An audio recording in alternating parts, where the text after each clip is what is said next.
किसी जंगल में एक ऊंट और एक सियार रहते थे।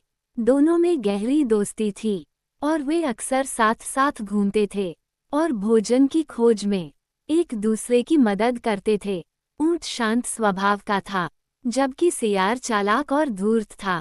एक दिन सियार ने ऊंट से कहा, दोस्त, नदी के उस पार एक खेत है जहाँ बहुत सारे पके हुए खरबूजे हैं।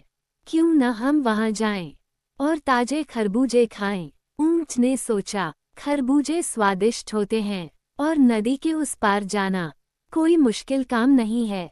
इसलिए उसने सियार के प्रस्ताव को मान लिया और दोनों नदी की ओर चल पड़े।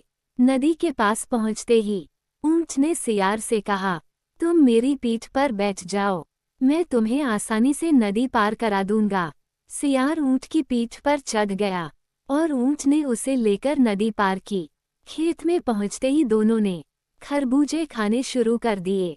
ऊंट ने शांति से खरबूजे खाना शुरू किया, जबकि सियार अपने स्वभाव के अनुसार जल्दी जल्दी खाने लगा। खरबूजे खाने के बाद सियार की आदत थी कि वह बहुत जोर से गाने लगता था।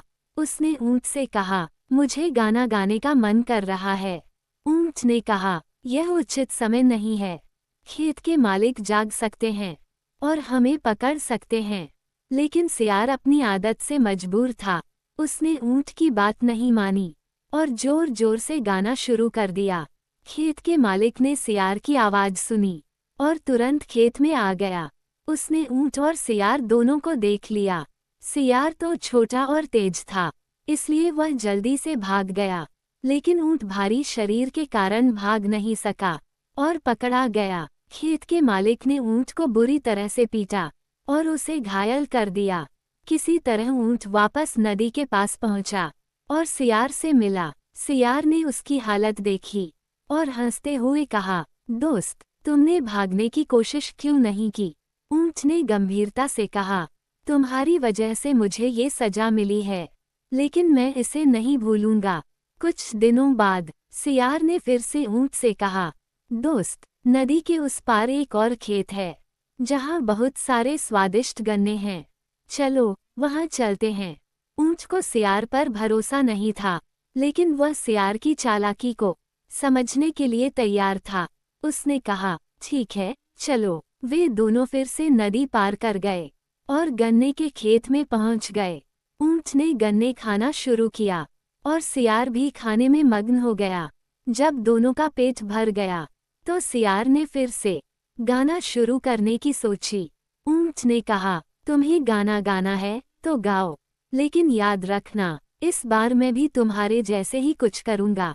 सियार ने सोचा कि ऊंट क्या कर सकता है और उसने गाना शुरू कर दिया। खेत के मालिक ने फिर से सियार की आवाज सुनी और खेत की ओर दौड़ा। इस बार भी सियार जल्दी से भाग गया, लेकिन ऊंट ने अपनी योजना बनाई थी।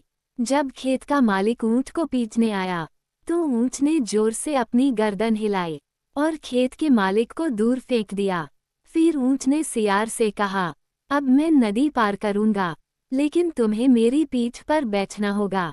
सियार को ऊंट पर भरोसा था, इसलिए वह उसकी पीठ पर बैठ गया। जब वे नदी के बीच में पहुंचे तो ऊंट ने पानी में डुबकी लगानी शुरू कर दी। सियार ने घबराकर कहा, दोस्त, तुम क्या कर रहे हो? मैं डूब जाऊंगा। ऊंट ने उत्तर दिया, दोस्त, मेरी भी एक आदत है। खाना खाने के बाद मुझे नदी में नहाना अच्छा लगता है। सियार ने समझा कि ऊंट उसे सजा दे रहा है।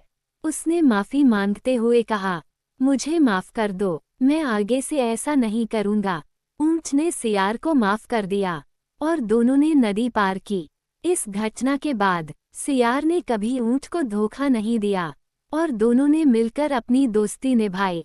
कहानी से हमें ये सीखने को मिलता है कि हमें अपने दोस्तों के साथ ईमानदार और वफादार रहना चाहिए और उनकी भावनाओं का सम्मान करना चाहिए। दूसरों के साथ छल करना अंततः हमारे अपने लिए ही नुकसानदेह साबित हो सकता है।